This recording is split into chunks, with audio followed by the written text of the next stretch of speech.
మార్చి 30 నుంచే పరీక్షలు. డిఎస్సి పరీక్షల షెడ్యూల్ మార్పు. కొత్త షెడ్యూల్ వచ్చేసింది.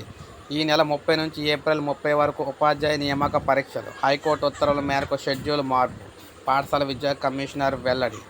ముఖ్యంగా చూసుకున్నట్లయితే హైకోర్టు ఉత్తర్వుల మేరకు ఉపాధ్యాయ నియామక పరీక్షలు నిర్వహిస్తున్నట్లు డిఎస్సి 2024 పరీక్షల షెడ్యూల్ని అయితే రాష్ట్ర ప్రభుత్వం మార్చింది. ఈ నెల 30 నుంచి అంటే మార్చి 30 నుంచి ఏప్రిల్ 30 వరకు నెల రోజుల పాటు ఈ పరీక్షలు అయితే నిర్వహించబోతున్నారు. అయితే దీనికి సంబంధించి డిఎస్సి నూతన షెడ్యూల్ అయితే ఈ విధంగా ఉందన్నమాట.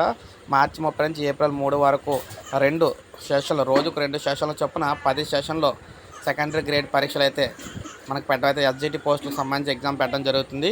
ఇక ఏప్రిల్ 7న టీజీటీ పీజీటీ ప్రిన్సిపల్ పోస్టులకు సంబంధించి ప్రాథమిక పరీక్ష ఏదైతే ఇంగ్లీష్ ప్రొఫిషియన్సీ టెస్ట్ ఉంటుందో దాన్ని అయితే నిర్వహిస్తారు. ఇక ఏప్రిల్ 13 నుంచి ఏప్రిల్ 30 వరకు school assistant, TGT PGT physical director, principal పరీక్షలకు సంబంధించి ఎగ్జామ్స్ అయితే జరుగుతాయి. ఇక మార్చి 20 నుంచి పరీక్ష రాయడానికి అభ్యర్థులు సెంటర్లు ఎంచుకోవడానికి వెబ్ ఆప్షన్లు అయితే ఇస్తారు. మార్చి 25 నుంచి అభ్యర్థులు తమ హాల్ టికెట్ డౌన్లోడ్ చేసుకోవచ్చు. బ్యాచిలర్ ఆఫ్ ఎడ్యుకేషన్ అర్హత కలిగిన అభ్యర్థులు సెకండరీ గ్రేడ్ టీచర్ పోస్టులకు అర్హులు కారని హైకోర్టు ఉత్తర్వుల నేపథ్యంలో గతంలో ప్రకటించిన జీవో 11లో అర్హతలు మారుస్తూ కొత్తగా జీవో 22 అయితే గురువారం ఇక్కడ విడుదల చేయడం అయితే జరిగింది. సో మొత్తం మేము చూసుకున్నట్లయితే ఎట్టకేలకైతే ఈ నెల 30 నుంచి ఎగ్జామ్స్ అయితే జరుగుతున్నాయి అనమాట. ఇదే మన బ్రేకింగ్ న్యూస్ ఇప్పుడు వచ్చింది. ఒక లైక్ చేయండి, సబ్స్క్రైబ్ చేసుకోకపోతే మన ఛానల్ సబ్స్క్రైబ్ చేసుకొని ఫాలో అవుతారు.